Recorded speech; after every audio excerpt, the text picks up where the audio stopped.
Mesdames, Messieurs, bonsoir. Lundi 23 juillet 2018, voici la une du journal. En ligne de mire au Cameroun, la CAN Total 2019. L'événement, c'est dans moins d'un an maintenant, mais dans la tanière, les Lions indomptables attendent toujours la nomination d'un entraîneur. Dans un instant, le dossier du 20h30 pour scruter l'horizon. En ligne de mire au Cameroun, la présidentielle d'octobre.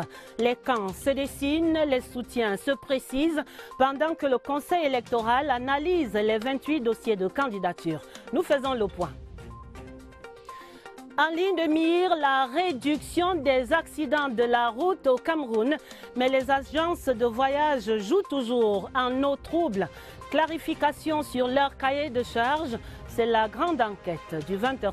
Voilà pour les titres.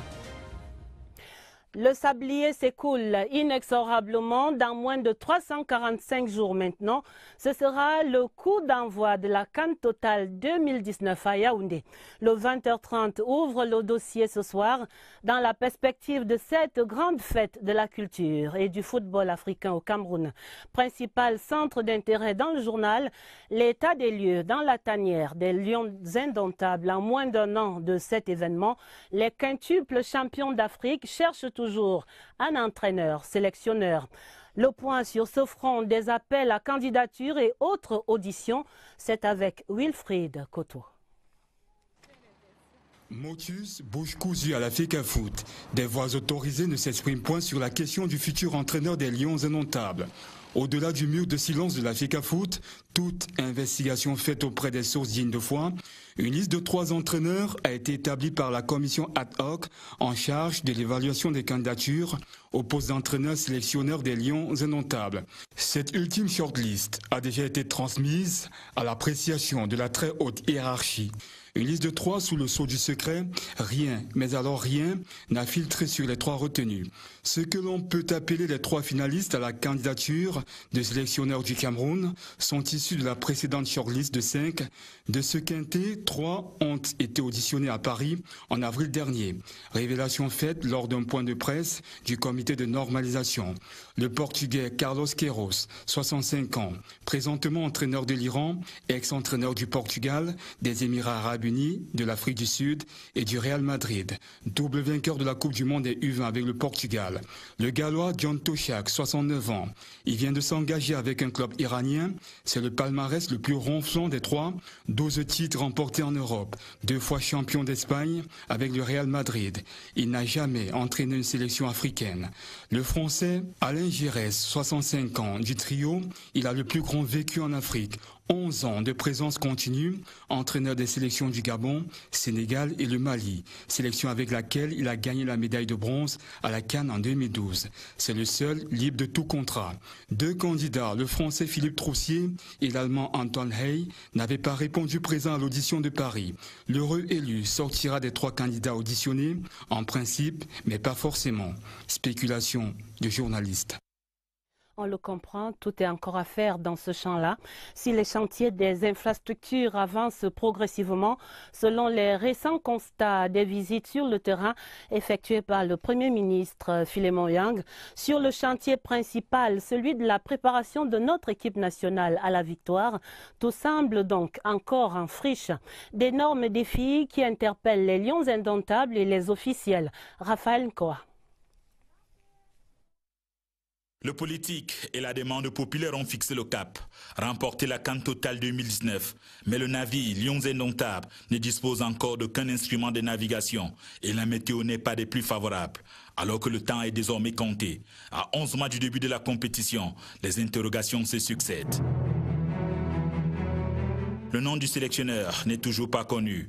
Or, c'est à lui qu'il revient d'élaborer un programme de préparation. Il faut commencer par le commencement. Le problème de notre équipe nationale, le premier d'entre eux, c'est que pour l'instant, on n'a pas de sélectionneur désigné et que forcément, il faut commencer par là. Depuis le sacre des Libreville l'année dernière, les Lions indomptables sont partis dans une spirale de contre-performances déshonorantes. Visiblement, quelque chose aura brisé la dynamique impulsée pendant la campagne gabonaise.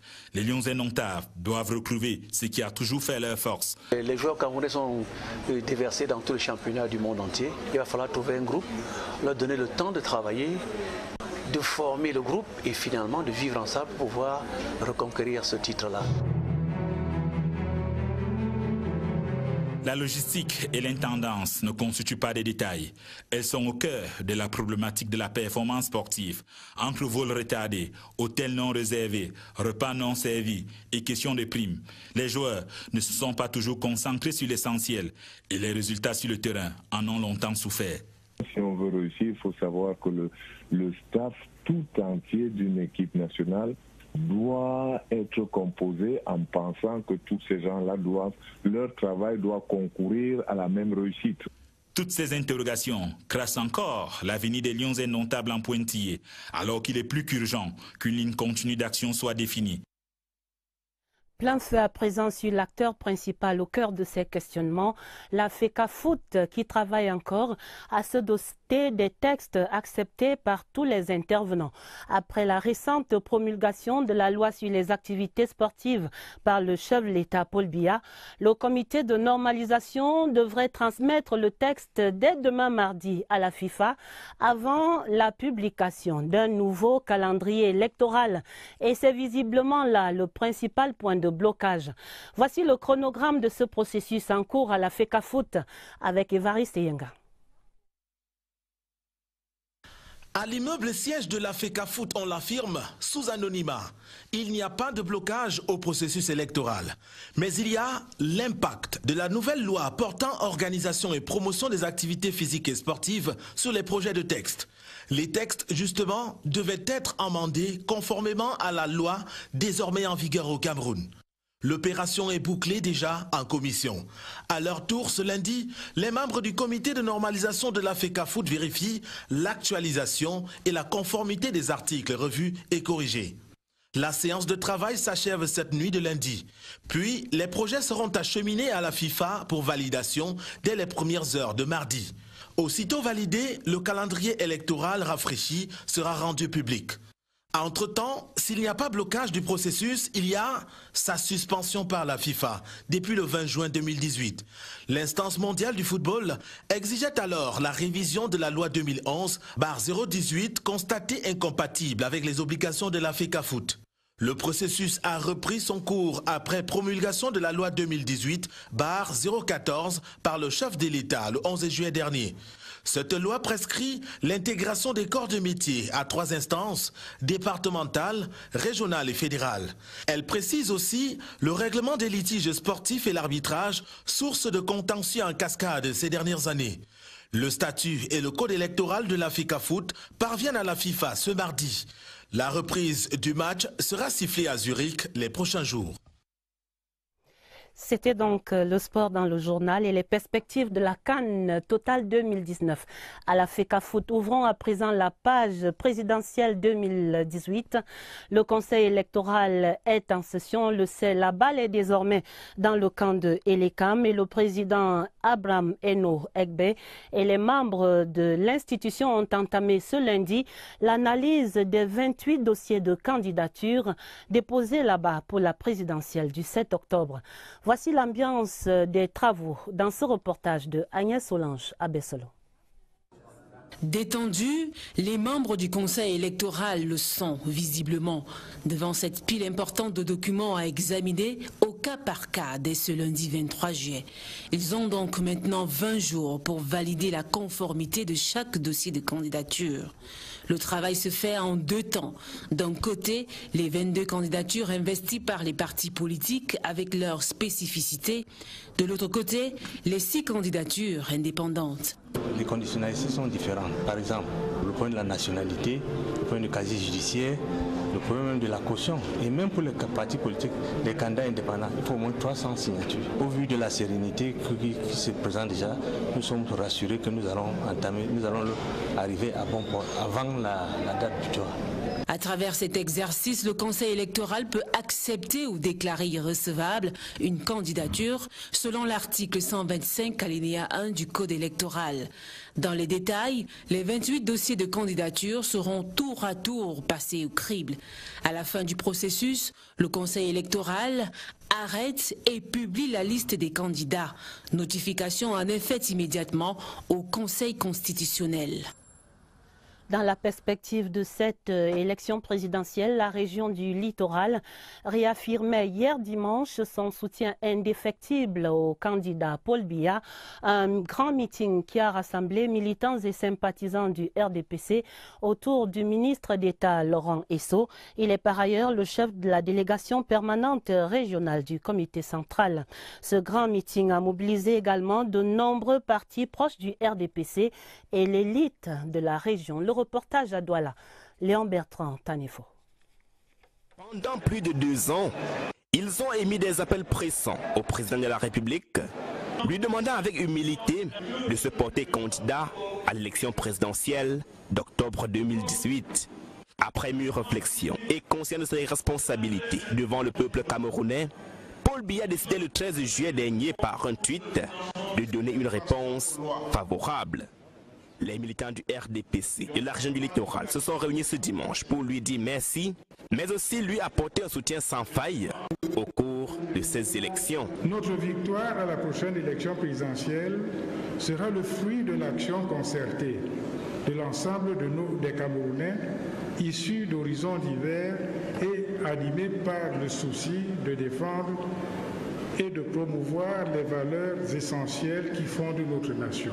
Et dans cette marche vers le plébiscite du candidat Paul Biya, le RDPC compte aussi sur le soutien des partis alliés. Le président Biya doit relever les défis, il y en a tellement. Des paroles aux actes, le meeting de Douala a permis de procéder à une opération de levée de fonds pour le financement de la campagne du candidat Paul Biya, que tous présentent ici comme le garant de la paix, de l'unité nationale et de vivre ensemble.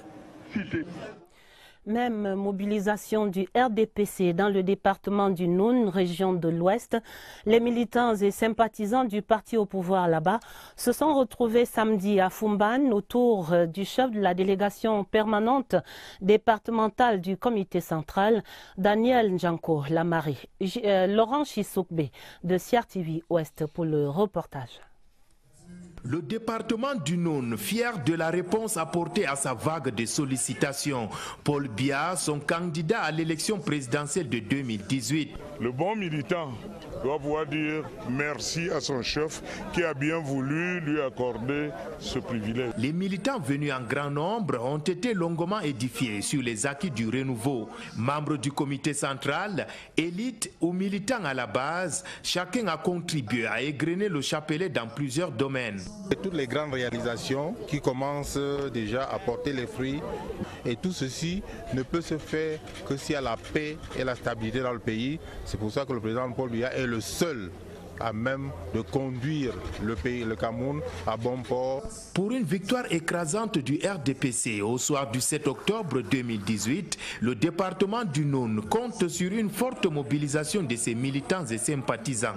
De garder la même confiance, de ne pas se laisser distraire par les oiseaux de mauvais augure, ceux qui n'ont rien apporté à ce pays. Un leader, c'est celui qui pense aux autres. Je crois que le plan Biya a prouvé. Njanko Lamari, dans son allocution devant ses camarades du parti, a tenu à saluer les gestes forts du président Paul Biya dans l'amélioration des conditions de vie des populations du département du Noun. Et les soutiens à la candidature de Paul Biya se multiplient. L'ANDP, l'Alliance pour la démocratie et le progrès de Amadou Moustapha, se mobilise également pour la candidature du président de la République. L'annonce en était faite ce lundi au terme de la réunion du bureau exécutif de ce parti. Les mobilisations de cet appel, c'est dans ce reportage de Rodrigue Bertrand Tueno. Parti des 4 points cardinaux du triangle national, la crème de l'ANDP s'est retrouvée à Yaoundé autour du président national pour délibérer sur l'élection présidentielle. C'est à la lecture du communiqué final que la décision, prise à l'unanimité, de soutenir la candidature de Paul Biya a été révélée. Notre parti, l'ANDP, a décidé de soutenir chaleureusement son Excellence Paul Biya, candidat du Rassemblement démocratique du peuple camerounais, RDPC, qui vient d'annoncer sa candidature à l'élection présidentielle du 7 octobre 2018 prochain.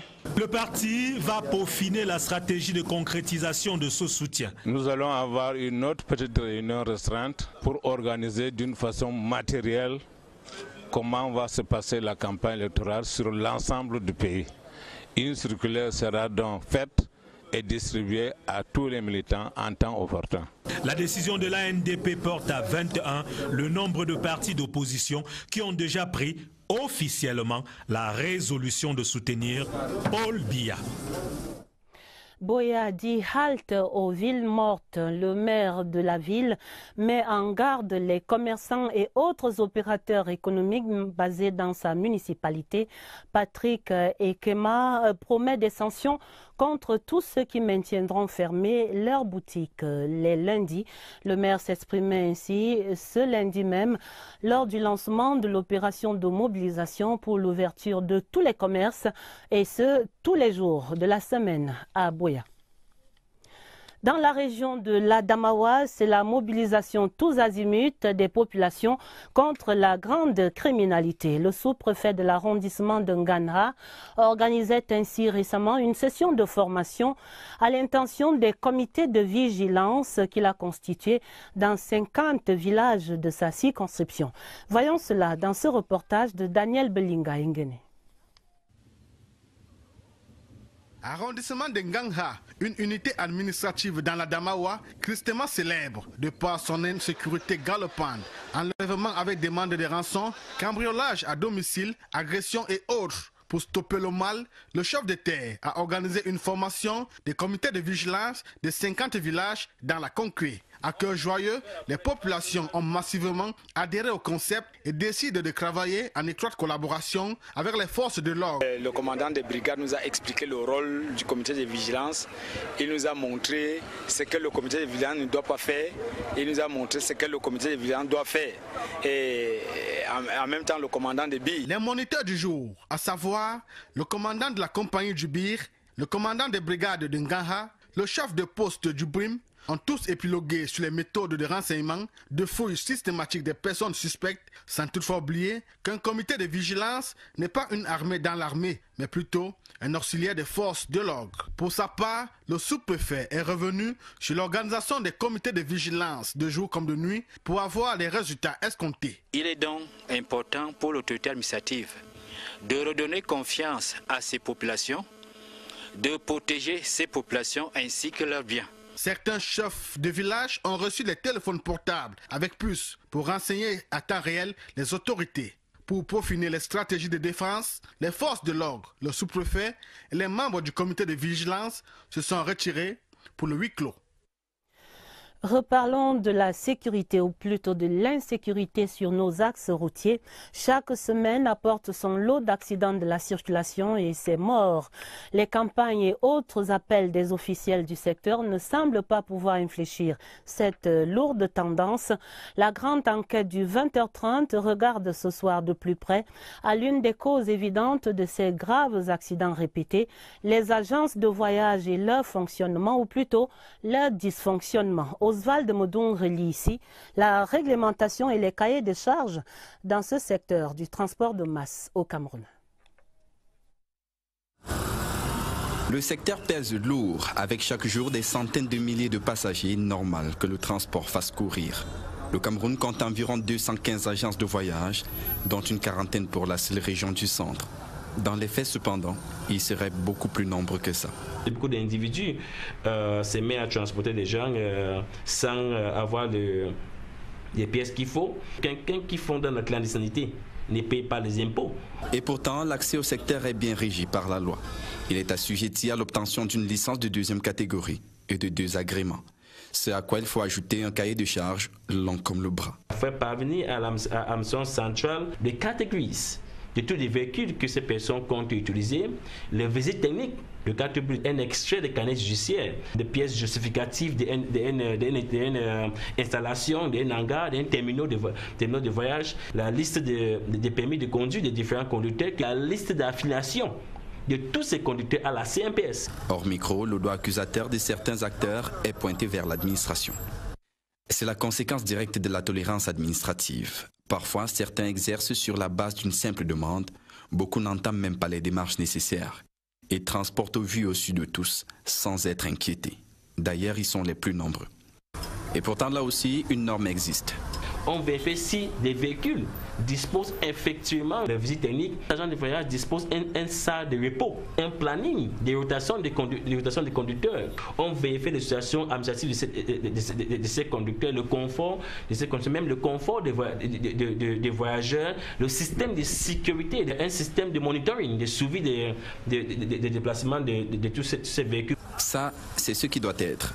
Les clandestins, du fait de leur situation, y échappent bien encore. Même si l'État devait déployer tous les policiers, tous les FMO et les agents de transport pour rester de façon permanente dans chacune de ces structures, ça veut dire que certaines administrations devaient s'arrêter. Une difficulté qui pour l'instant fait encore les beaux jours des clandos qui écument les routes camerounaises. Le ministère des Transports, en l'état actuel, a déployé sur le terrain 42 équipes des OPG à compétence spéciale, avec les instructions fermes, l'interpellation de tout véhicule qui physiquement ne répond pas aux visites techniques et les sanctions systématiquement soient médiées. Vivement dans l'application de cette tolérance zéro qu'annoncent les autorités des transports qui devraient mettre les clandestins hors service. Il faut arrêter la signer. De nombreuses vies en dépendent. C'est bien dit, Oswald. La sollicitude du ministre de la fonction publique était exprimée ce lundi aux étudiants de l'ENAM originaires des pays de la CEMAC. Joseph Lé est allé les rassurer quant à leur sécurité sur le campus et dans la ville de Yaoundé.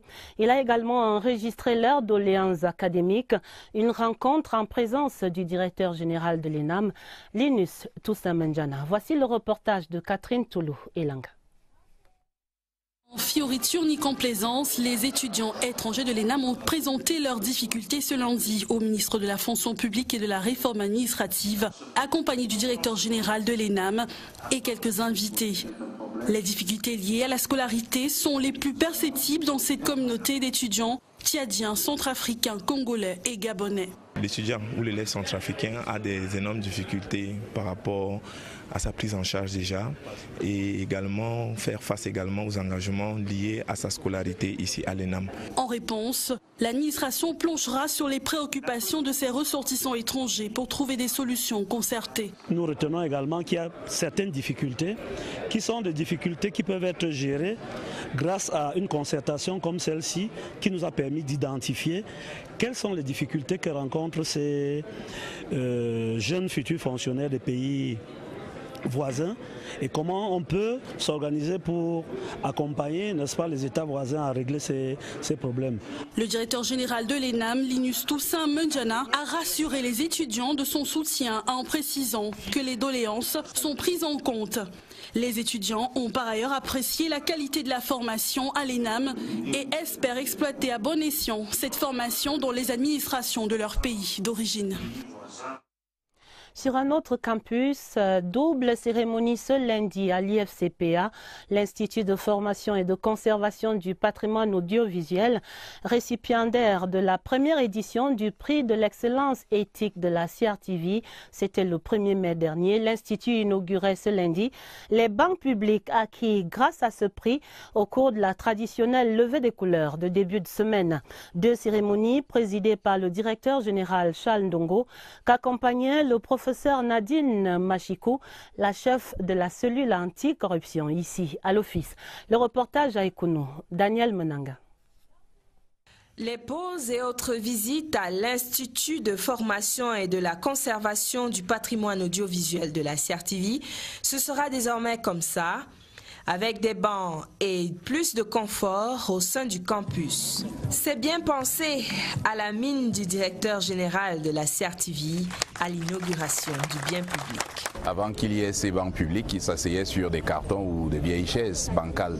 Alors nous nous sommes dit avec ce prix de l'excellence éthique, il faut faire quelque chose qui profite à la communauté de l'IFCPA. Les fonds viennent du fruit de l'excellence éthique observée à l'IFCPA CRTV. Le prix décerné par la cellule anticorruption de la CRTV le 1er mai dernier, 1 million de francs CFA. Au départ, effectivement, il n'y avait pas de prescription. Et on voit très bien que lorsqu'on lutte contre la corruption, on s'engage dans une démarche de lutte contre la corruption, il y a nécessairement un effet d'entraînement. Une action d'intégrité en entraîne une autre, qui en entraîne une autre. Satisfaction est surtout garantie que l'observation des bonnes mœurs est un combat de tous les jours à l'IFCPA CRTV. 2 diplomates étaient reçus en audience ce lundi par le ministre de la Santé publique. André Mamafouda, ici à l'image, s'est entretenu tour à tour avec l'ambassadeur de Chine, son Excellence Wang Yinwu, et puis avec l'ambassadeur d'Israël, son Excellence Ran Guidor. Au menu de ces 2 audiences, la coopération dans le domaine de la santé avec ces 2 pays amis et notamment l'annonce de la construction de 20 forages en zone rurale par l'État d'Israël, ceci dans le cadre de la lutte en cours contre le choléra annoncé au Cameroun.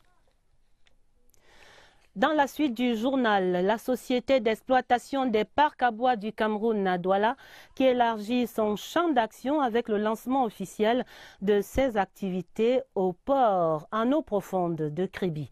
Objectif réussi donc pour établir une complémentarité entre les 2 principales plateformes de la façade maritime du Cameroun, les ports de Douala et de Kribi. Aubin Steve Medou à Douala.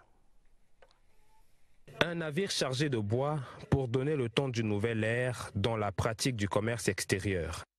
La société d'exploitation des parcs à bois du Cameroun, SEPBC, trace ainsi un nouvel itinéraire à ce bien qui constitue le 2e produit d'exportation dans les échanges commerciaux entre le Cameroun et le monde.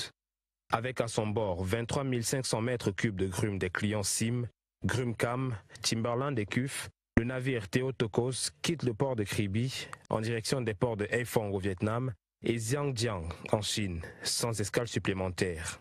Une opération mise en œuvre avec le concours des équipes de Bolloré, Transport et Logistique Cameroun. La synergie opérationnelle pour relever aujourd'hui ces défis qui démontre aussi la complémentarité entre le port de Douala et de Kribi. C'est un bateau qui a été chargé de 23 000 mètres à Douala et qui complète la Kribi avec 11 000 mètres. Une initiative qui contribue non seulement à la complémentarité des ports de Douala et Kribi, mais aussi au développement de la SEPBC. Cette nouvelle activité est un grand développement pour la SEPBC puisque après Douala où on a des bateaux qui sont limités avec un tirant d'eau à 8,40 m, le fait de pouvoir faire une 2e escale sur Kribi nous permet de compléter les navires et de les mettre à un tirant d'eau de 14 à 15 mètres. À travers le lancement de ces activités au port en eau profonde de Kribi, la SEPBC veut réduire le transit time des navires et offrir un parcours moins laborieux au bois camerounais. Auparavant, les navires passaient sur le port de Douala et étaient obligés de s'arrêter sur Bata, voire d'autres ports, avant de continuer. Donc ça permet de réduire aussi les temps de transit time des navires entre l'Afrique et la Chine. Une initiative nouvelle qui s'inscrit toutefois dans la continuité des opérations d'empotage sur le site SEPBC de la Kienké de 21 billes de bois d'un volume de 146 mètres cubes embarqué dans le premier navire commercial accosté au port de Kribi le 2 mars dernier. Voici la dernière actualité sur le front des ordinateurs. Paul Bin, c'était le tour des grandes écoles ce lundi. Réunis au Palais des Sports de Yaoundé, les étudiants de l'INJS, de l'École des Travaux Publics, de Subtic et de l'IAI Cameroun ont ainsi reçu 5000 laptops, dont du chef de l'État, transmis par le ministre de l'Enseignement supérieur, Jacques Famdongo. Le reportage, Irène Janafouda. Ces étudiants des grandes écoles sont armés d'un PB-HIV pour aller à la conquête du monde virtuel. Ce précieux cadeau offert par la plus haute autorité de l'État tombe à pic puisqu'il épouse l'ère du temps. Je suis très fier de recevoir ce don du chef de l'État. Ça va me permettre de terminer mes travaux de recherche dans la rédaction de mon mémoire et ensuite pour mes futurs projets. Par rapport à ma formation, la machine pourra nous permettre de mieux appréhender les domaines de TIC en se familiarisant à ce nouvel domaine qu'on appelle le cloud. Cette quatrième vague constituée de 5320 ordinateurs est répartie ainsi qu'il suit. Pour les apprenants de Subtic, 1125 ordinateurs. Ceux de l'École nationale supérieure des travaux publics ont droit à 1760 ordinateurs. L'INJS en reçoit 517 et les 1922 autres reviennent à l'IAI Cameroun. Les COPS ont reçu leur ordinateur des mains du ministre de l'Enseignement supérieur qui inscrit cette action dans la durée. Le chef de l'État, son Excellence Paul Biya, veut faire passer un message clair à la jeunesse estudiantine du Cameroun. Il voudrait que cette jeunesse soit arrimée à l'espace cybernétique planétaire. Il voudrait que cette jeunesse soit donc une jeunesse qui devienne citoyenne du monde. Le stock distribué aujourd'hui vient s'ajouter aux 290 000 ordinateurs déjà mis à la disposition des étudiants des universités de Yaoundé 1 et 2, de Douala, Tchank, Bamenda, Maroua et Ngaoundéré. Et avant de refermer ce journal, je vous donne lecture de ce télégramme officiel adressé par le président de la République, son Excellence Paul Biya, à son Excellence Abdel Fattah al-Sisi, le président de la République arabe d'Égypte au Caire. Le président écrit: Monsieur le Président et chers frères, la célébration de la fête nationale de la République arabe d'Égypte ce 23 juillet m'offre l'agréable opportunité de vous adresser mes vives et chaleureuses félicitations. J'y joins mes vœux de paix et de prospérité pour la nation égyptienne. Veuillez agréer, Monsieur le Président et chers frères, les assurances renouvelées de ma très haute considération. La fin du 20h30. Pour l'essentiel, on retient que le Cameroun a en ligne de mire la CAN Total 2019. L'événement, c'est dans moins d'un an maintenant. Mais dans la tanière, les Lions indomptables attendent encore la nomination d'un entraîneur. Le 20h30 faisait le point à la veille de la transmission des nouveaux textes de la FECAFOOT à la FIFA. En ligne de mire également la présidentielle d'octobre 2018, les camps qui se dessinent, les soutiens qui se précisent pendant que le Conseil électoral analyse les 28 dossiers de candidature. Et puis en ligne de mire, la réduction espérée des accidents de la route sur nos axes, mais les agences de voyage continuent de jouer en eau trouble la clarification de leur cahier de charge. C'était dans ce journal. La fin du 20h30, préparée avec la collaboration de Lucie Colette à Voulou. Vous aurez d'autres informations à minuit sur cette antenne en compagnie de Jean Cyriac Bessé et de Patricia Leba Moutoukson. Retrouvez immédiatement après ce journal Yves-Marc Mozo dans Présidence Actu. Vous pouvez revoir ce journal et toutes les éditions d'information de CRTV News à notre adresse internet www.crtv.cm. Très belle soirée sur la CRTV et à demain, 20h30.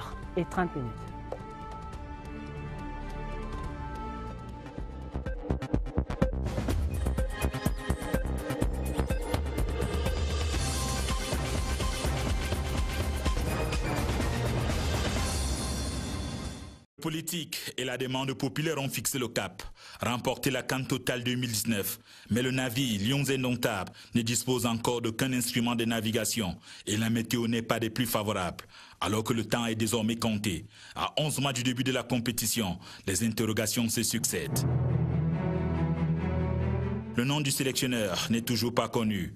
Or, c'est à lui qu'il revient d'élaborer un programme de préparation. Il faut commencer par le commencement. Le problème de notre équipe nationale, le premier d'entre eux, c'est que pour l'instant, on n'a pas de sélectionneur désigné et que forcément, il faut commencer par là. Depuis le sacre de Libreville l'année dernière, les Lions indomptables sont partis dans une spirale de contre-performance déshonorante. Visiblement, quelque chose aura brisé la dynamique impulsée pendant la campagne gabonaise. Les Lions indomptables doivent retrouver ce qui a toujours fait leur force. Les joueurs camerounais sont déversés dans tous les championnats du monde entier. Il va falloir trouver un groupe, leur donner le temps de travailler, de former le groupe et finalement de vivre ensemble pour pouvoir reconquérir ce titre-là. La logistique et l'intendance ne constituent pas des détails. Elles sont au cœur de la problématique de la performance sportive. Entre vols retardés, hôtels non réservés, repas non servis et questions de primes, les joueurs ne se sont pas toujours concentrés sur l'essentiel et les résultats sur le terrain en ont longtemps souffert.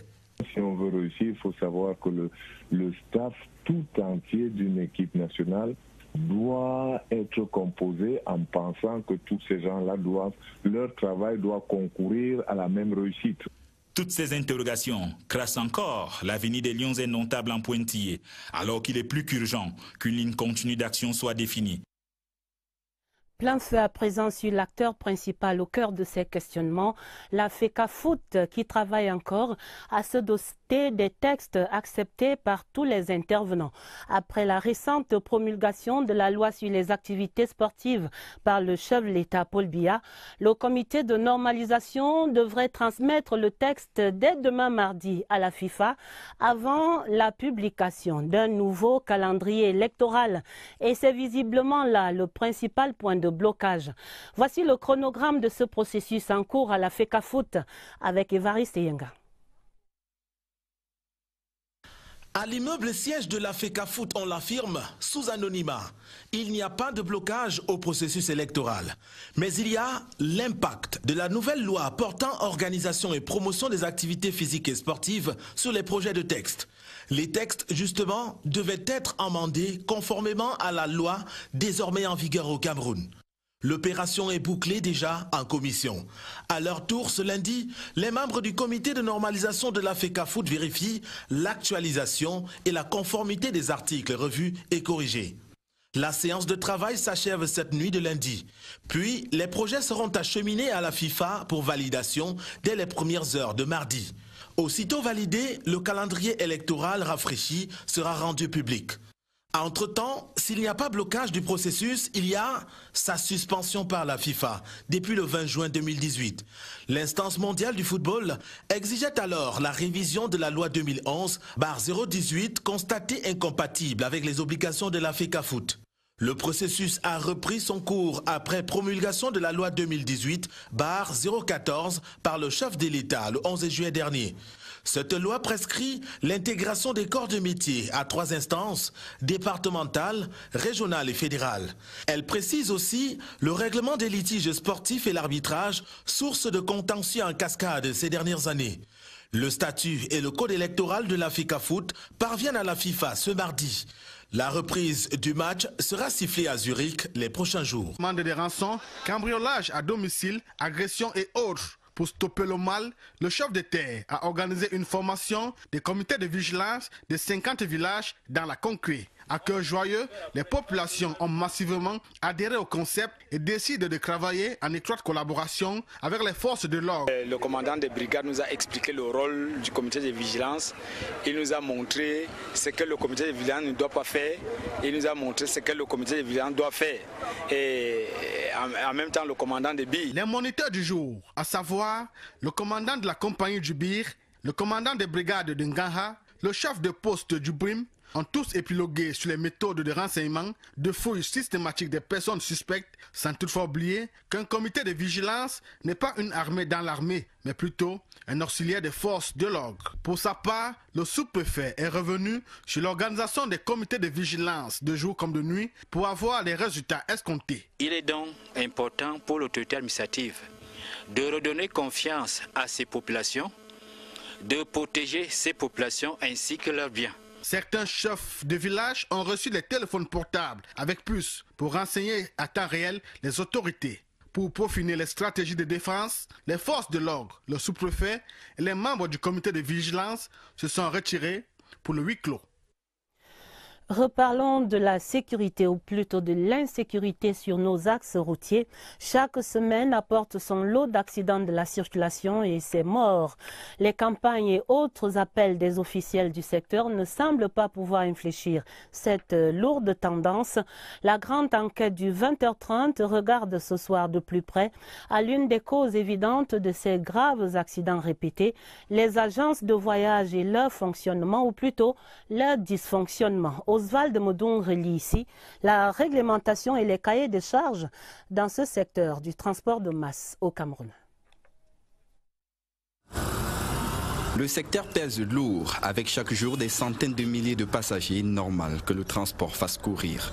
Le Cameroun compte environ 215 agences de voyage, dont une quarantaine pour la seule région du centre. Dans les faits, cependant, ils seraient beaucoup plus nombreux que ça. Beaucoup d'individus se mettent à transporter des gens sans avoir les pièces qu'il faut. Quelqu'un qui font dans la clandestinité ne paye pas les impôts. Et pourtant, l'accès au secteur est bien régi par la loi. Il est assujetti à l'obtention d'une licence de 2e catégorie et de 2 agréments. Ce à quoi il faut ajouter un cahier de charges long comme le bras. Faire parvenir à l'administration centrale des catégories de tous les véhicules que ces personnes comptent utiliser, les visites techniques, le carte bleue, un extrait de carnet judiciaire, des pièces justificatives d'une installation, d'un hangar, d'un terminal de voyage, la liste des permis de conduire des différents conducteurs, la liste d'affiliation de tous ces conducteurs à la CNPS. Hors micro, le doigt accusateur de certains acteurs est pointé vers l'administration. C'est la conséquence directe de la tolérance administrative. Parfois, certains exercent sur la base d'une simple demande. Beaucoup n'entament même pas les démarches nécessaires et transportent au vu au-dessus de tous sans être inquiétés. D'ailleurs, ils sont les plus nombreux. Et pourtant, là aussi, une norme existe. On vérifie si des véhicules disposent effectivement de visite technique. L'agent de voyage dispose un salle de repos, un planning de rotation des conducteurs. On vérifie les situations administratives de ces conducteurs, le confort de ces conducteurs, même le confort des voyageurs, le système de sécurité, un système de monitoring, de suivi des déplacements de tous ces véhicules. Ça, c'est ce qui doit être. Les clandestins, du fait de leur situation, y échappent bien encore. Même si l'État devait déployer tous les policiers, tous les FMO et les agents de transport pour rester de façon permanente dans chacune de ces structures, ça veut dire que certaines administrations devaient s'arrêter. Une difficulté. Pour le reportage. Le département du Noun, fier de la réponse apportée à sa vague de sollicitations. Paul Biya, son candidat à l'élection présidentielle de 2018. Le bon militant doit pouvoir dire merci à son chef qui a bien voulu lui accorder ce privilège. Les militants venus en grand nombre ont été longuement édifiés sur les acquis du renouveau. Membres du comité central, élites ou militants à la base, chacun a contribué à égrener le chapelet dans plusieurs domaines. Toutes les grandes réalisations qui commencent déjà à porter les fruits, et tout ceci ne peut se faire que s'il y a la paix et la stabilité dans le pays. C'est pour ça que le président Paul Biya est le seul à même de conduire le pays, le Cameroun, à bon port. Pour une victoire écrasante du RDPC au soir du 7 octobre 2018, le département du Noun compte sur une forte mobilisation de ses militants et sympathisants. De garder la même confiance, de ne pas se laisser distraire par les oiseaux de mauvais augure, ceux qui n'ont rien apporté à ce pays. Un leader, c'est celui qui pense aux autres. Je crois que le plan Biya a prouvé. Djanko Laméré, dans son allocution devant ses camarades du parti, a tenu à saluer les gestes forts du président Paul Biya dans l'amélioration des conditions de vie des populations du département du Noun. Et les soutiens à la candidature de Paul Biya se multiplient. L'ANDP, l'Alliance pour la démocratie et le progrès de Amadou Moustapha, se mobilise également pour la candidature du président de la République. L'annonce en était faite ce lundi au terme de la réunion du bureau exécutif de ce parti. Les mobilisations de cet appel, c'est dans ce reportage de Rodrigue Bertrand Tueno. Parti des 4 points cardinaux du triangle national, la crème de l'ANDP s'est retrouvée à Yaoundé autour du président national pour délibérer sur l'élection présidentielle.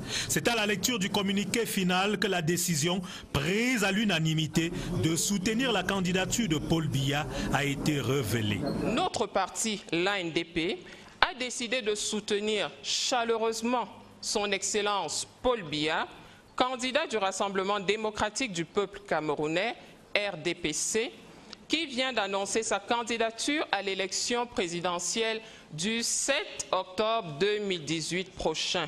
Le parti va peaufiner la stratégie de concrétisation de ce soutien. Nous allons avoir une autre petite réunion restreinte pour organiser d'une façon matérielle comment va se passer la campagne électorale sur l'ensemble du pays. Une circulaire sera donc faite et distribuée à tous les militants en temps opportun. La décision de l'ANDP porte à 21 le nombre de partis d'opposition qui ont déjà pris officiellement la résolution de soutenir Paul Biya. Boya dit halte aux villes mortes. Le maire de la ville met en garde les commerçants et autres opérateurs économiques basés dans sa municipalité. Patrick Ekema promet des sanctions contre tous ceux qui maintiendront fermés leurs boutiques les lundis. Le maire s'exprimait ainsi ce lundi même lors du lancement de l'opération de mobilisation pour l'ouverture de tous les commerces et ce, tous les jours de la semaine à Boya. Dans la région de l'Adamawa, c'est la mobilisation tous azimuts des populations contre la grande criminalité. Le sous-préfet de l'arrondissement de Ngana organisait ainsi récemment une session de formation à l'intention des comités de vigilance qu'il a constitués dans 50 villages de sa circonscription. Voyons cela dans ce reportage de Daniel Belinga Ingene. Arrondissement de Ngangha, une unité administrative dans la Damawa, tristement célèbre de par son insécurité galopante, enlèvement avec des... C'était donc le sport dans le journal et les perspectives de la CAN Total 2019. À la FECAFOOT, ouvrons à présent la page présidentielle 2018. Le conseil électoral est en session, le sait, la balle est désormais dans le camp de Elekam et le président Abraham Eno Egbe et les membres de l'institution ont entamé ce lundi l'analyse des 28 dossiers de candidature déposés là-bas pour la présidentielle du 7 octobre. Voici l'ambiance des travaux dans ce reportage de Agnès Solange à Bessolo. Détendus, les membres du conseil électoral le sont visiblement devant cette pile importante de documents à examiner au cas par cas dès ce lundi 23 juillet. Ils ont donc maintenant 20 jours pour valider la conformité de chaque dossier de candidature. Le travail se fait en deux temps. D'un côté, les 22 candidatures investies par les partis politiques avec leurs spécificités. De l'autre côté, les 6 candidatures indépendantes. Les conditionnalités sont différentes. Par exemple, le point de la nationalité, le point du casier judiciaire, le point même de la caution. Et même pour les partis politiques, les candidats indépendants, il faut au moins 300 signatures. Au vu de la sérénité qui se présente déjà, nous sommes rassurés que nous allons arriver à bon port avant la date butoir. À travers cet exercice, le Conseil électoral peut accepter ou déclarer irrecevable une candidature selon l'article 125 alinéa 1 du Code électoral. Dans les détails, les 28 dossiers de candidature seront tour à tour passés au crible. À la fin du processus, le Conseil électoral arrête et publie la liste des candidats. Notification en est faite immédiatement au Conseil constitutionnel. Dans la perspective de cette élection présidentielle, la région du littoral réaffirmait hier dimanche son soutien indéfectible au candidat Paul Biya. Un grand meeting qui a rassemblé militants et sympathisants du RDPC autour du ministre d'État Laurent Esso. Il est par ailleurs le chef de la délégation permanente régionale du comité central. Ce grand meeting a mobilisé également de nombreux partis proches du RDPC et l'élite de la région. Le reportage à Douala, Léon Bertrand Tanefo. Pendant plus de 2 ans, ils ont émis des appels pressants au président de la République, lui demandant avec humilité de se porter candidat à l'élection présidentielle d'octobre 2018. Après mûre réflexion et conscient de ses responsabilités devant le peuple camerounais, Paul Biya a décidé le 13 juillet dernier par un tweet de donner une réponse favorable. Les militants du RDPC et l'argent du littoral se sont réunis ce dimanche pour lui dire merci, mais aussi lui apporter un soutien sans faille au cours de ces élections. Notre victoire à la prochaine élection présidentielle sera le fruit de l'action concertée de l'ensemble des Camerounais issus d'horizons divers et animés par le souci de défendre et de promouvoir les valeurs essentielles qui fondent notre nation. Et dans cette marche vers le plébiscite du candidat Paul Biya, le RDPC compte aussi sur le soutien des partis alliés. Le président Biya doit relever les défis, il y en a tellement. Des paroles aux actes, le meeting de Douala a permis de procéder à une opération de levée de fonds pour le financement de la campagne du candidat Paul Biya, que tous présentent ici comme le garant de la paix, de l'unité nationale et de vivre ensemble.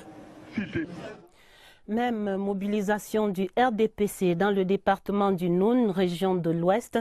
Les militants et sympathisants du parti au pouvoir là-bas se sont retrouvés samedi à Fumban autour du chef de la délégation permanente départementale du comité central, Daniel Njanko Lamari. Laurent Chissoukbe de CRTV Ouest.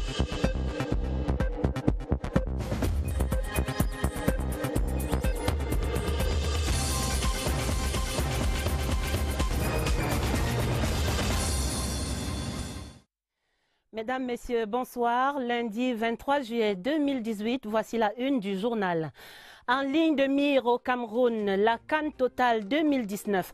L'événement, c'est dans moins d'un an maintenant, mais dans la tanière, les Lions indomptables attendent toujours la nomination d'un entraîneur. Dans un instant, le dossier du 20h30 pour scruter l'horizon. En ligne de mire au Cameroun, la présidentielle d'octobre. Les camps se dessinent, les soutiens se précisent pendant que le Conseil électoral analyse les 28 dossiers de candidature. Nous faisons le point. En ligne de mire, la réduction des accidents de la route au Cameroun, mais les agences de voyage jouent toujours en eau trouble. Clarification sur leur cahier de charges, c'est la grande enquête du 20h30. Voilà pour les titres. Le sablier s'écoule inexorablement dans moins de 345 jours maintenant. Ce sera le coup d'envoi de la CAN Total 2019 à Yaoundé. Le 20h30 ouvre le dossier ce soir dans la perspective de cette grande fête de la culture et du football africain au Cameroun. Principal centre d'intérêt dans le journal, l'état des lieux dans la tanière des Lions indomptables. En moins d'un an de cet événement, les quintuples champions d'Afrique cherchent toujours un entraîneur, sélectionneur. Le point sur ce front des appels à candidature et autres auditions, c'est avec Wilfried Koto. Motus, bouche cousue à la FECAFOOT. Des voix autorisées ne s'expriment point sur la question du futur entraîneur des Lions indomptables. Au-delà du mur de silence de la FECAFOOT, toute investigation faite auprès des sources dignes de foi, une liste de 3 entraîneurs a été établie par la commission ad hoc en charge de l'évaluation des candidatures au poste d'entraîneur sélectionneur des Lions indomptables. Cette ultime shortlist a déjà été transmise à l'appréciation de la très haute hiérarchie. Une liste de 3 sous le sceau du secret, rien, mais alors rien, n'a filtré sur les 3 retenus. Ce que l'on peut appeler les 3 finalistes à la candidature de sélectionneur du Cameroun sont issus de la précédente shortlist de 5. De ce quintet, 3 ont été auditionnés à Paris en avril dernier. Révélation faite lors d'un point de presse du comité de normalisation. Le Portugais Carlos Queiroz, 65 ans, présentement entraîneur de l'Iran, ex-entraîneur du Portugal, des Émirats Arabes Unis, de l'Afrique du Sud et du Real Madrid, double vainqueur de la Coupe du Monde des U20 avec le Portugal. Le Gallois John Toshak, 69 ans. Il vient de s'engager avec un club iranien. C'est le palmarès le plus ronflant des 3. 12 titres remportés en Europe, 2 fois champion d'Espagne avec le Real Madrid. Il n'a jamais entraîné une sélection africaine. Le Français Alain Giresse, 65 ans. Du trio, il a le plus grand vécu en Afrique. 11 ans de présence continue, entraîneur des sélections du Gabon, Sénégal et le Mali, sélection avec laquelle il a gagné la médaille de bronze à la CAN en 2012. C'est le seul libre de tout contrat. 2 candidats, le Français Philippe Troussier et l'Allemand Anton Hey, n'avaient pas répondu présent à l'audition de Paris. L'heureux élu sortira des 3 candidats auditionnés, en principe, mais pas forcément. Spéculation de journalistes. On le comprend, tout est encore à faire dans ce champ-là. Si les chantiers des infrastructures avancent progressivement, selon les récents constats des visites sur le terrain effectuées par le Premier ministre Philemon Yang, sur le chantier principal, celui de la préparation de notre équipe nationale à la victoire, tout semble donc encore en friche. D'énormes défis qui interpellent les lions indomptables et les officiels. Raphaël Nkoa.